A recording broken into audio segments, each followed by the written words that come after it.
Petro, kemi ardhur këtu te Kisha Shën Llazarit që ka nisur mbas kaq shumë vitesh, nisë të ndërtojë dhe Kisha Shën Llazarit. Lavdi Zotit, lavdi Perëndis që arritëm këtë ditë që të mund të fillojmë punimet për ndërtimin e kësaj kishe të bekuar, vend të cilët besimtarët e shtërmenit, po jo vetëm gjithë zona përreth, vinë dhe frekuentojnë. Shumë njerëz sipas gojdhenave të tyre dhe dëshmive të gjalla të tyre thonë që kanë marrë përgjigje në lutjet e tyre, qofshin këto për falënderime, minjoje, kërkesa, nevoja, apo njerëz të cilët janë në agoni, dhe kjo kishë ishte dori si një nevojë parësore për të ndërtuar dhe për të bërë me plot heshi. Kemi hartuar një projekt shumë dinjitoz, shumë i bukur, dhe shpresojmë që të realizojmë. Siç shikoni ne jemi në fazën e parë, fazën e karabinas, shpresojmë që të mund të përparojmë dhe të përfundojmë këtë brenda Krishtlindjeve, dhe me shpresë së Zotit kur do Shën Llazari këtij vitit, që është një javë ose 8 ditë përpara Pashkës, të mund të na gjejmë me shtëpinë e tij të re, shtëpinë e tij të dashur, dhe brenda saj të mbushur plot për plot me besimtarë shprestarë që duan Zotin, i luten atij dhe shpresojnë tek ai. Ky është një investim i Mitropolisë së Shenjtë Elbasanit apo janë besimtarët që po e ndërtojnë këtë kishë? Pjesa dërmuese është nga Mitropolia e Shenjtë Elbasanit, ku patjetër është krah për krah me të është gjithashtu edhe kontributi i besimtarëve të enorisë tonë të shtërmenit. Një pjesë nga donacionet janë për bazë materiale, të cilët kemi një firmë që është e zonës shtu, e cila ka ofruar materialet, që kemi një skuadër punëtorësh të cilët me shumë devotshmëri janë. Cilët i falenderojmë, janë duke punuar. Patjetër falenderojmë që Perëndia t'i bekojë dhe ata, t'i ruaj dhe ata dhe familjen e tyre kudo që janë, sepse po bëjnë këtë gjë kaq të bekuar, e cila duhet brez pas brezi.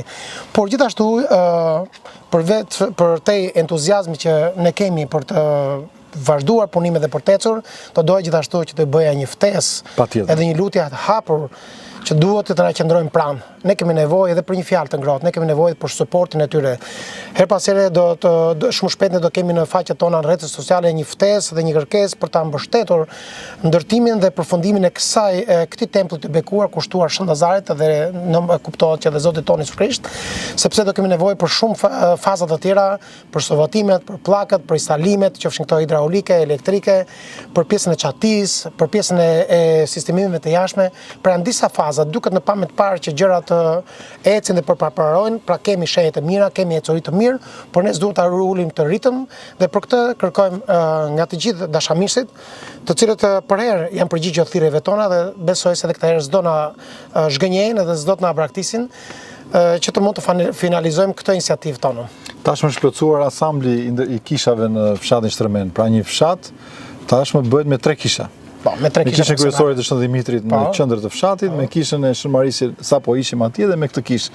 Në fakt na mungon dhe kisha e Shën Thanasit, nëse kam dëgjuar nga besimtarët. Ka pasur 4 vende të shenjta. 4 kisha. Ju përgëzoj për kujdesin e veçantë që ju dikini, duke qenë se jeni një nga bashkëpunëtorët e këtij komuniteti këtu, që nga vitet 2003-2004 ju keni bashkëpunuar këtu dhe e njihni zonën, dhe është e vërtetë që ekziston dhe një paraklisë kushtuar Shën Thanasit. Por le t'i lëm të ardhmes, se hap pas hapi duke bërë punë të mira, të bukura, të sigurta, por nuk e kemi haruar dhe e kemi në planet tona.